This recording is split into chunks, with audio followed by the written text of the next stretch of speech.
Dẫn nhập phục truyền luật lệ ký. Nhan đề: Phục truyền luật lệ ký bắt nguồn từ hai từ Hy Lạp, Dodros nghĩa là thứ nhì, nomos nghĩa là luật pháp. Từ ngữ phục truyền luật lệ ký nghĩa là lặp lại luật pháp, là tên sách cuối cùng của 5 sách ngũ kinh. Trước giả: Chính sách này làm chứng rằng phần lớn phục truyền luật lệ ký do Môi-se đã viết, như ở đoạn 1 câu 5, đoạn 3, đoạn 31, câu 9, câu 22, câu 24. Và các sách cựu ước khác đều đồng ý, như các vua nhất đoạn 2 câu 3, đoạn 8 câu 53, các vua nhì đoạn 14 câu 6, đoạn 18 câu 2. Dĩ nhiên lời mở đầu ở đoạn 1 từ câu 1 đến câu 5 và sự ghi nhận về Môi-se qua đời ở đoạn 34 câu 1 câu 12 là do một người khác viết. Bối cảnh lịch sử: Thế hệ trước của Israel đã chết trong đồng vắng. Vì vậy, việc lặp lại luật pháp là quan trọng và trình bày luật pháp một cách chi tiết cho thế hệ mới trước khi họ đi vào đất hứa.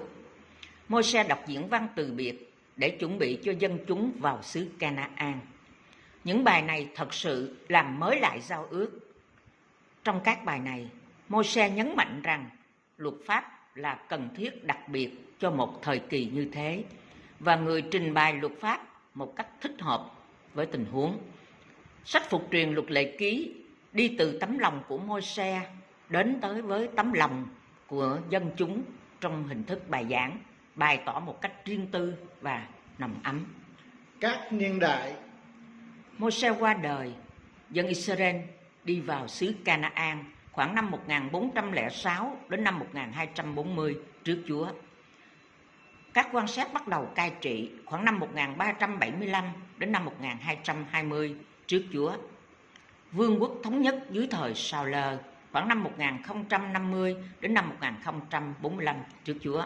Niên đại: Niên hiệu của sách phục truyền luật lệ ký có lẽ vào khoảng sách có trước Chúa vào khoảng năm 1406.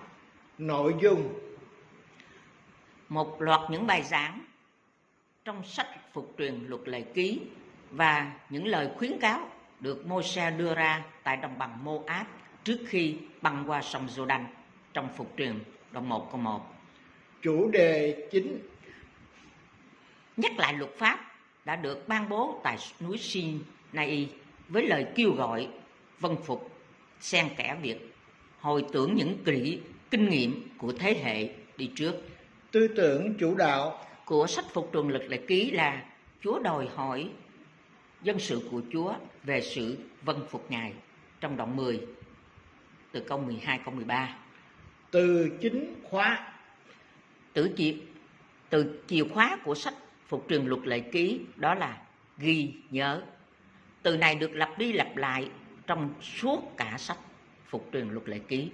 Bản tóm tắt: Thứ nhất, nhắc lại cách Đức Chúa Trời đối cùng dân Israel trong quá khứ, đoạn 1 câu 1 đến đoạn 4 câu 49.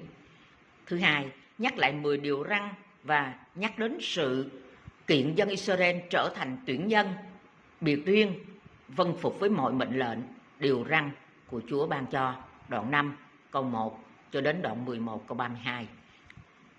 Thứ ba, bắt buộc phải tuân giữ điều răn của Chúa ở tại Canaan, đoạn 12 câu 1 đến đoạn 16 câu 22.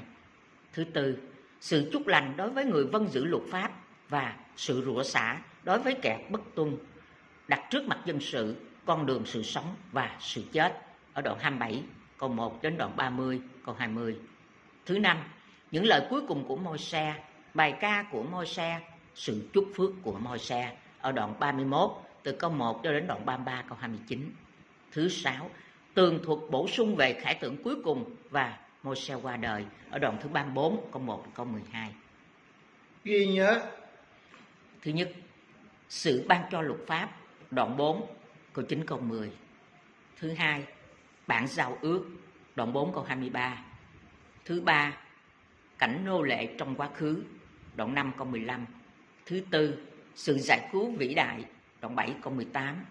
Thứ năm, Sự lãnh đạo của Chúa và sự cung ứng, đoạn 8, câu 2 cho đến câu 6. Thứ 6, những tội lỗi của quá khứ, đoạn 9, câu 7. Thứ 7, những phán xét của Chúa, đoạn 24, câu 9.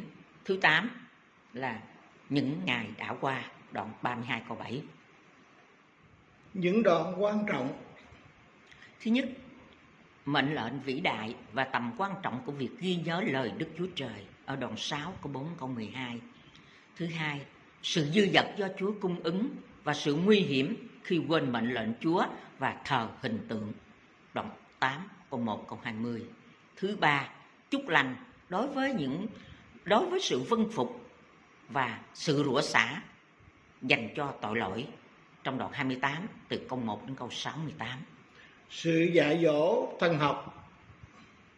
Phục truyền luật lệ ký nói đến sự liên hệ thương yêu của Chúa đối với dân sự Ngài và của dân sự Ngài đối với Chúa là Đức Chúa Trời tối cao của họ, đã lan tỏa cả sách. Sự nhấn mạnh thuộc linh của Đức Phục truyền và sự kêu gọi hứa nguyện dâng cả đời sống cho Chúa trong sự thờ phượng, sự vâng phục đã cảm thúc việc tham khảo sứ điệp của sách Phục truyền trong suốt phần còn lại của Thánh Kinh. Có 5 đại đề mục. Thứ nhất, luận đề về luật sử. Lời giải thích. Môi-se duyệt lại các hành động quyền năng của Đức Chúa Trời, bởi đó Ngài đã giải thoát dân Israel khỏi ách nô lệ tại Ai Cập. Ông kể lại thế nào Đức Chúa Trời đã giúp đỡ họ và thế nào dân sự đã không vâng lời Ngài. Tầm quan trọng. Khi ôn lại các lời hứa và những hành động quyền năng trong lịch sử, chúng ta có thể học biết được cá tính của Đức Chúa Trời. Chúng ta biết được Đức Chúa Trời càng mật thiết hơn nhờ hiểu rõ trong quá khứ Ngài từng hành động như thế nào. Thứ hai, luận đề thứ hai về luật pháp. Lời giải thích. Đức Chúa Trời ôn lại các luật lệ của Ngài cho dân sự Ngài. Giao ước giữa Đức Chúa Trời với dân sự Ngài đã được tái lập với một thế hệ mới sắp vào vùng đất hứa. Tầm quan trọng. Mỗi thế hệ và từng người một đều phải đáp ứng lại một cách mới mẻ với tiếng gọi hãy vâng lời Đức Chúa Trời. Luận đề thứ ba, tình yêu. Lời giải thích. Tình yêu thành tín và kiên trì của Đức Chúa Trời thường được bày tỏ nhiều hơn là sự trừng phạt của Ngài.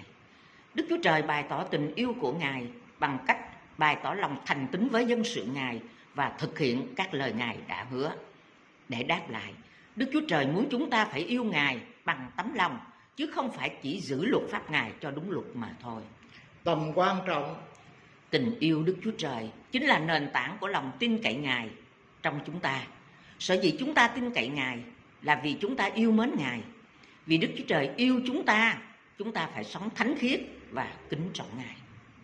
Luận đề thứ tư, về sự lựa chọn. Lời giải thích. Đức Chúa Trời nhắc nhở dân sự Ngài rằng muốn giữ giao ước của Ngài với họ, họ phải chọn con đường vâng lời Ngài.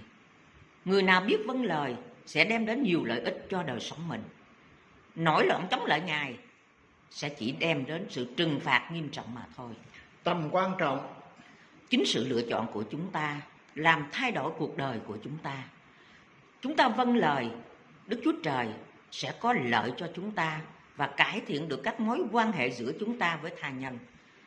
Nếu chúng ta chọn lìa bỏ đường lối Đức Chúa Trời sẽ gây thiệt hại cho cả chúng ta lẫn tha nhân. Luận đề thứ năm, về sự dạy dỗ. Lời giải thích. Đức Chúa Trời truyền cho dân Israel phải dạy lại cho con cháu họ các đường lối của Ngài. Họ phải dùng nghi lễ, lời giáo huấn và học thuộc lòng để chắc chắn rằng con cháu họ phải thông hiểu các nguyên tắc của Đức Chúa Trời để truyền lại cho thế hệ tiếp theo. Tầm quan trọng. Dành ưu tiên cho việc dạy dỗ về điều răn của Đức Chúa Trời cho con cháu, truyền lại cho thế hệ chân lý của Đức Chúa Trời và các truyền thống chúng ta là điều rất quan trọng cho thế hệ con cháu chúng ta. Nhưng Đức Chúa Trời muốn chân lý của Ngài phải nằm ngay trong lòng, trong tâm trí chúng ta, chứ không phải chỉ có trong truyền thống mà thôi.